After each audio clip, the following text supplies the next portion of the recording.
Socrates really nailed it on the head, making it explicit and giving us a model for not just a fun story of what could be, but a description in his mind of what is. We are back with another daily reflection on DAT, TDV, Daily Vedantic. Today's reflection, it's called The Cave, and I could go in a few different directions with an episode on the cave. Caves come up quite often within this philosophy. Earliest philosophers, Upanishad means to sit close below. A master, a teacher, a guru. Guru is Sanskrit for dispeller of darkness. So, teacher of all teachers. And the gurus, oftentimes, 3, 5, 8,000 years ago, they were up in the caves in the Himalayas, as they say in India, in the Himalayas. So the cave ends up being a metaphor used quite often within this philosophy. There's also, I think I mentioned it yesterday, one of my favorite quotes from the noted Vedantin Joseph Campbell is, "The treasure you seek is in the cave you least want to enter." So I could do a whole episode on that, the treasure we seek. But this episode actually is going to touch on one of the most profound and notable metaphors of a cave in the West, and that is Socrates' Allegory of the Cave, as recounted by Plato. So we don't know if it was Socrates, we don't know how much it was old Plato just waxing and using Socrates as his mouthpiece, but nonetheless, the cave. The allegory of the cave is mind-blowing. And it's so sad, like so many great pieces of literature, philosophical thought, religious tradition, that it's so sad that we get exposed to it when we're 10, 12, 15, have no idea, way too young to comprehend the greatness of something. And yet, by the time we're 20, we've heard it 1,000 times and it loses any novelty to us. But I'll try to polish off some of the well-worn, cliched nature of this allegory of the cave and bring back some of the brilliance that until I was 37 really totally forgot, totally looked over. So you've got the allegory of the cave. You've got these captives chained, staring at a wall, and behind them is this fire with this light with shadows on the wall. And these captives that are chained think that they're staring at reality. They think this is the world, these shadows. It's two-dimensional figures that are moving, and they're convinced that, well, it's all they know. It's what they're conditioned to believe. It's all they've experienced. So they think, well, this is the world. Obviously, this is the world.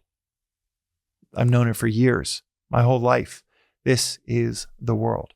And what's unique, and it was totally lost on me. There's 3 unique aspects of the cave that were totally lost on me when I was young. And they're nuances that it's almost like the heart of the allegory of the cave is in these 3 nuances, in my perspective. So as the story goes, the high-level story that we all know goes, you have the cave, the captives, the shadows, and someone goes out of the cave and sees reality, sees real life, sees beyond the 2 dimensions and sees a whole nother dimension, 3-dimensional life.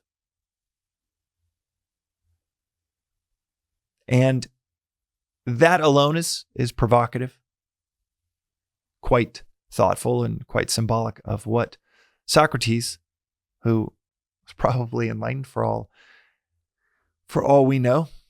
We have a handful of them in the West, and we do a pretty good job of mischaracterizing them, or Socrates, Christ's case, killing them, denigrating them, during their existence, and yet they're the people we talk about 1, 2, a couple thousand years, 3,000 years later. You got King Solomon in the Old Testament.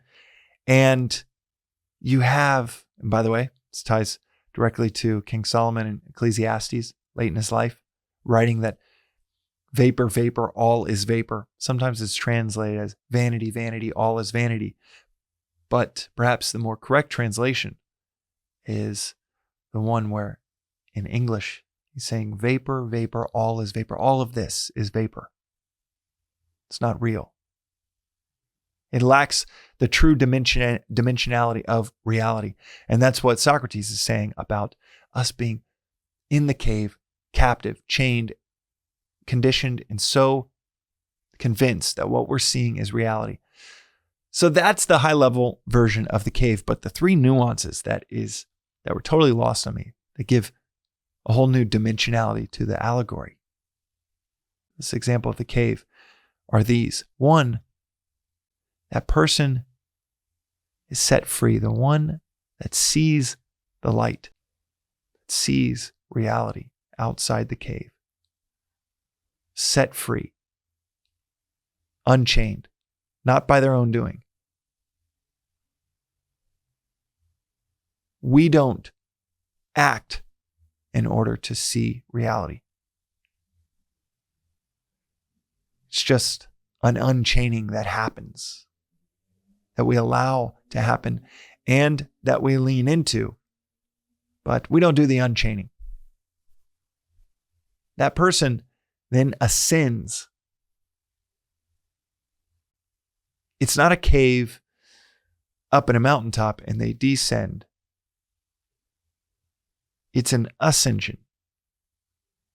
And it's a trek after being unchained and voluntarily going away from the shadows and ascending.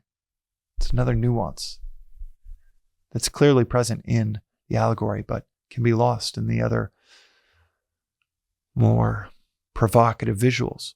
And in this ascension, when the person leaves the cave, part of this nuance, the ascension and the exposure is that they're blinded by the light. It takes them days to figure out, for their eyes to adjust, to be able to see within this blinding light, to be able to figure out what they're even looking at. This is reminiscent of likely another enlightened soul in the West, of St. Paul, who never met the corporal Christ, never met physical Christ. Christ had already passed. And in the midst of persecuting Christians, has a vision that blinds him. The scales, as is described by Paul, the scales fall off his eyes, and he actually goes to a cave to try to understand. For some people think it's weeks, some people think it's years, but he goes away from society to a cave to try to understand what did he see for his eyes to adjust. There is this immense blinding aspect, adjustment period, to being able to figure out, what is this light showing me?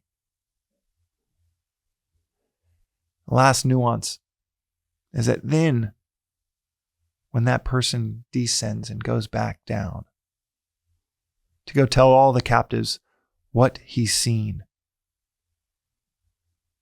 they want to kill him. That point, until I was 36, 37, I never grokked that point. I completely breezed over that aspect of this story. That when someone comes down and tells you what you're looking at isn't real, what you're obsessed with, what you're conditioned by, what you're absolutely convinced is real isn't, there is no celebration or rejoice. When that person comes down and tries to free the other captives, they are so captivated by what they are so certain is reality that any notions to the contrary are not just met with ignoring that person or ignorance. They're met with violent calls for that person's death. One hell of a foreshadowing by Socrates of what would happen to him. One hell of a cultural foreshadowing of what would happen to a whole lot of these people, especially here in the West, that trying to show us, that have seen a whole nother dimensionality, that look at this and say this is all vapor. This is what you are convinced is reality is not reality. And there's something so much greater waiting for us if we're able to listen to them. What they're met with is calls for their death. There is no rejoicing or celebration when someone brings you the news that reality is waiting on the other side of an ascension.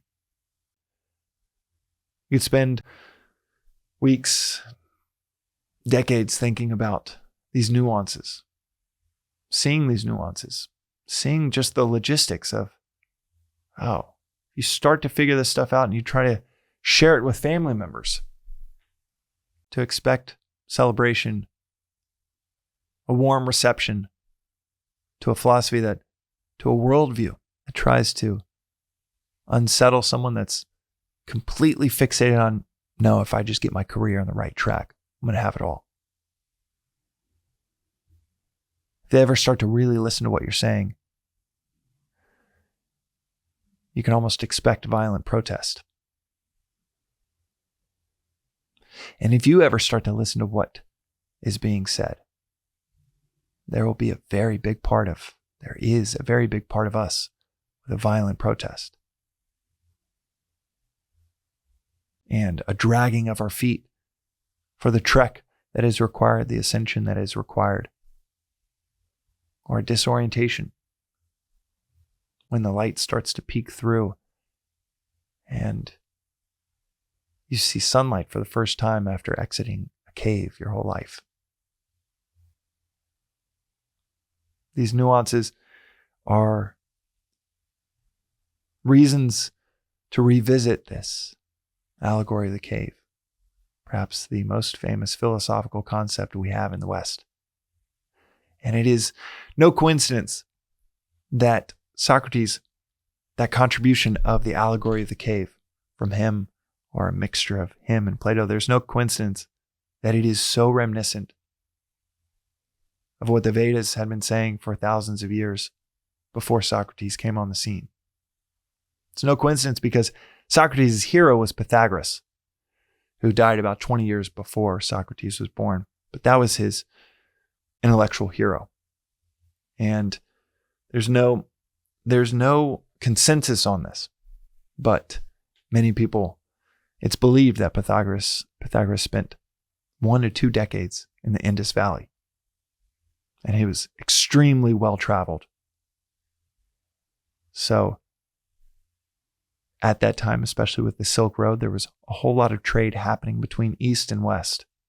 And these concepts, they'd poke their heads up before Pythagoras, before Socrates, with these extremely wise. Solomon's a good example. He was the wisest of all the kings in the Old Testament, talking about the world as vapor, vapor, all is vapor.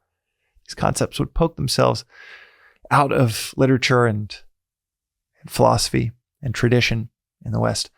But man, Socrates really nailed it on the head, making it explicit and giving us a model for not just a fun story of what could be, but a description in his mind of what is, what we're looking at, what we're so certain of, and what we're missing. That is today's reflection on the Daily Vedantic. We'll see you next time.